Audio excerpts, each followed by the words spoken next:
Hello, welcome to Gameworms. I'm your host, Brian Triel, and I will be taking you through the adventure of an exploration of the Titans of Ul, one of the new factions in the Twilight Imperium 4 expansion, Prophecy of Kings.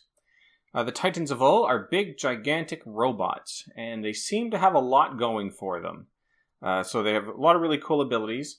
In terms of their lore, they were actually built by the Mahakt. So if you remember from previous videos, the Mahakt were tyrannical rulers of the galaxy before the Lazaks led a rebellion against them and took over. And this was many, many, many thousands of years ago. But as they were being defeated, the Mahakt started laying sleeper agents and, sleeper soldiers around the galaxy in anticipation that one day they might come back. And one of the sleepers they planted were these robots, the Titans. And they would put these in the ground on various planets. These Titans they're not only massive, but they're not truly robots in that they have, I think they're kind of a mix of mechanical and like tissue parts. So kind of like cyborgs, although they look very robotic. And they have free will for the most part. So they are intelligent creatures, but they were programmed to obey the Mahakt. So they couldn't fight against the Mahakt. And the Mahakt kind of hid them in the ground, thinking, when we wake up, whenever there's a chance, we can call all of our sleepers back to help us fight against these people that have overthrown us. So when the Mahakt did wake up, they put this call out for all their sleepers to wake up. And it wasn't just the Titans, but the Titans woke up. Some of them did. Not all of them, but some of them woke up. But what had happened is over these many, many thousands of years, their intelligence had evolved to the point where it had overthrown their programming, where they were no longer compelled to listen to the Mahakt. And they didn't want to listen to the Mahakt. What they are interested in is gathering the rest of their kind. So not all of them woke up. And so some of these Titans have gone around the galaxy and they're looking for other Titans that are still asleep so they can wake them up. Their home planet is really interesting. It's massive. I think it's probably by far the largest planet in the game, but it's not a true planet. It's actually a shell. So it's basically they took a singularity and they built a Dyson sphere around it, and then they kind of terraformed or created a planet over that. And that's where kind of their main center is, and it's called Elysium.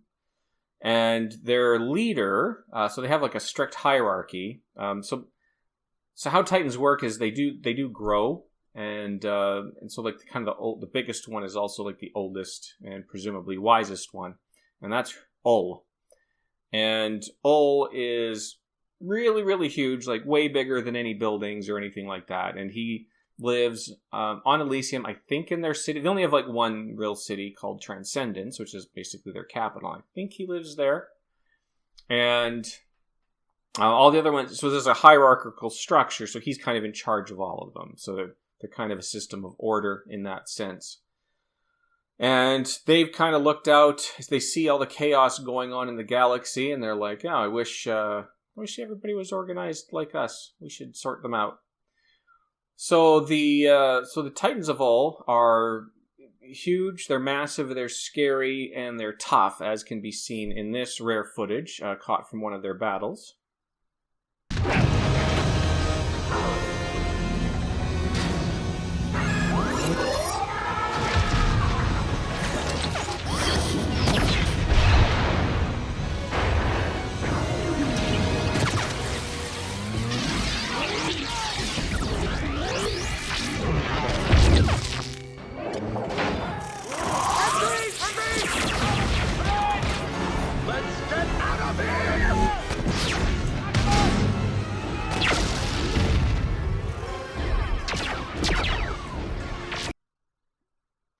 Yet despite that, they also love terraforming, they love plants, they love gardening, and they can be very kind, as shown here.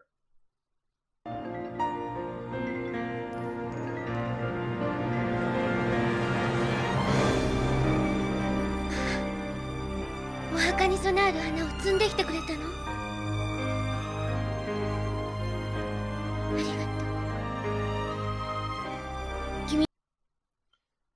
So how do the Titans translate into the game? So they start with 2 technologies, anti-mass deflectors, and a new technology called ScanLink Drone Network. Maybe I should look that one up.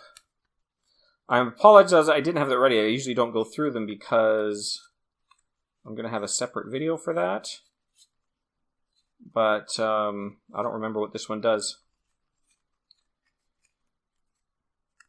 Oh, there we go. So ScanLink Drone Network. When you activate a system, you may explore one planet in that system that contains one or more of your units. So that's cool. So that gives you the opportunity to, explore planets that you've already explored and find more relics and things. So pretty good starting technology. Their starting units, they start with a dreadnought, 2 cruisers, 2 fighters, 3 infantry, 1 space dock. And at first, you're probably thinking, oh no, they've only got capacity for 1 infantry. But fear not, because they have a way to take care of that. They are low on the infantry count to begin with. They've only got 3. I can't have everything. They've got a lot of other good stuff going for them, though. So, their dreadnought, of course, will have a capacity of 1. It'll also be very slow. It'll only move 1. But they got a good deal going with their cruisers here that we're going to take a look at in a little bit. Alright, so what are their starting abilities? So first of all, they have Terragenesis. After you explore a planet that does not have a sleeper token, you may place or move 1 sleeper token onto that planet. So this is them finding a nice planet and saying, hey, we got one of our buddies is buried here somewhere. And then they have an ability called Awaken. After you activate a system that contains 1 or more of your sleeper tokens, you may replace each of those tokens with 1 PDS from your reinforcements. So on your first trip, so when you explore the planet, you can add or move a sleeper token to it. But then when you activate that system again, for whatever reason, you can swap that sleeper token out for a PDS. And the PDS are not regular PDS. We'll also get to those momentarily. And then their final faction ability is Coalescence. If your Flagship or your Awaken faction ability places your units into the same space area or onto the same planet as another player's units, your units must participate in combat during the space combat or ground combat steps. So if you use that ability to take one of your sleeper tokens and turn it into a PDS unit, and there's already enemy infantry on there, then you're starting a fight. And so that's kind of makes sense there.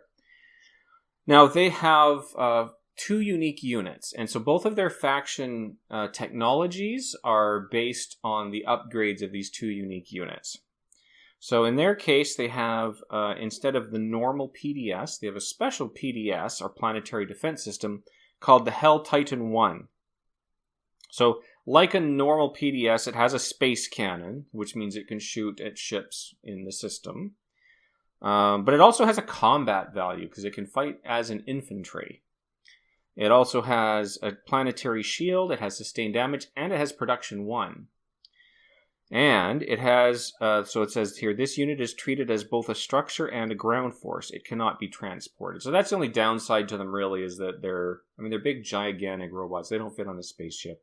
So they're kind of stuck there on whatever planet you've put them on. Their upgrade, let's go to the upgrade for that, is, just had it, there it is. Okay, the Hell Titan 2. This unit is treated as both a structure and a ground force. It cannot be transported. You may use this unit's space cannon against ships that are adjacent to this unit's system. So now it has deep space cannons, basically. You can shoot into adjacent systems. It has an improved combat value as an infantry unit. And the space cannon roll has improved from 6 to 5. So, pretty nice. I almost said UPS. They didn't sponsor this video. So PDS. They also have the best cruiser in the game that could be argued maybe one of the best ships of the game. And this is their Saturn engine. So their first level cruiser doesn't look so special. It has a combat of 7, move of 2, capacity 1. So you're starting with the ship with capacity, and that's what I was saying before. Even though they don't have any carriers or anything like that, they do have 2 Saturn engines to start. So they have 3 capacity ships. Each one can only carry 1 guy. Again, they're massive guys. But when you upgrade the Saturn engine, It gains sustained damage, so now you have a cruiser that has sustained damage. It has a movement of 3, as all cruisers do on the upgrade, but super fast ship, and a capacity of 2. So pretty amazing little ships, and they're cheap. So you're paying a cost of 2, you're getting great combat value, and pretty reasonable transport value. So nice ships. They have a flagship called the Oranos, and this has a deploy ability. So after you activate a system that contains one or more of your PDS, you may replace one of those PDS with this unit. So if you've awakened one of your sleeper tokens, you put a PDS on that planet, then you can replace that with your Oranos, your flagship, and that leaves you free to move PDS onto other planets, right? So you remove that PDS token, or not the token, but the unit, and that's free to place somewhere else. So pretty nice. It's otherwise an unremarkable ship. The combat value isn't very great or anything. Let's take a look at their mech. This is the Hecatoncheires, if I'm saying that correctly at all. Deploy. When you would place a PDS on a planet, you may place 1 mech and 1 infantry on that planet instead. So, kind of akin. So, whereas the flagship is letting you replace a PDS, this guy's letting you replace a sleeper token with an infantry and a mech and an infantry. So, even better. So, a little overpowered. These guys are pretty strong, so pretty tough faction. Let's take a look at their... let's take a look at their planet first, because this... Oh, you know what? No, we're going to look at their planet when we look at their hero, for reasons that will become clear. Okay, let's take a look at their leaders. So we have Tellurian We have Tellurian the Protector, who is their agent. And Tellurian's ability is, when a hit is produced against a unit, you may exhaust this card to cancel that hit. And again, it doesn't need to be your unit. You could hire this ability out to somebody. But of course, it's only been used once per round. But a good blocked hit. That's pretty handy for an agent ability. Then we have the commander, Tungstantus the Gardener. This is unlocked by having 5 structures on the board, which for these guys shouldn't be too much of a challenge. When 1 or more of your units use production, you may gain 1 trade good. So every time you build, you're getting money. Again, pretty powerful ability, I think. Let's take a look at their hero. And this is why I didn't want to talk about their planet score yet. So their hero is called Old the Progenitor. So this is the boss. Elysium's core. So I guess he lives inside the planet. I guess that's what that means.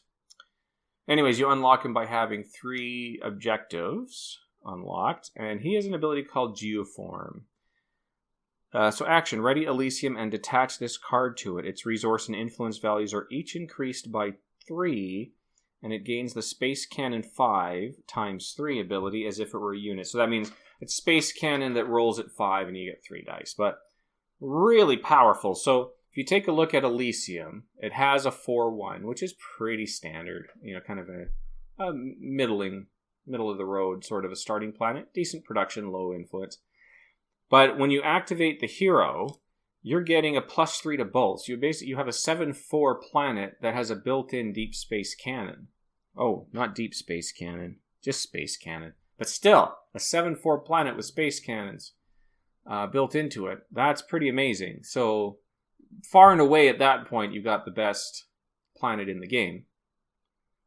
And so one thing about that is, I think with a lot of the heroes, you're kind of waiting maybe till closer to the end game to pull out like a special power move.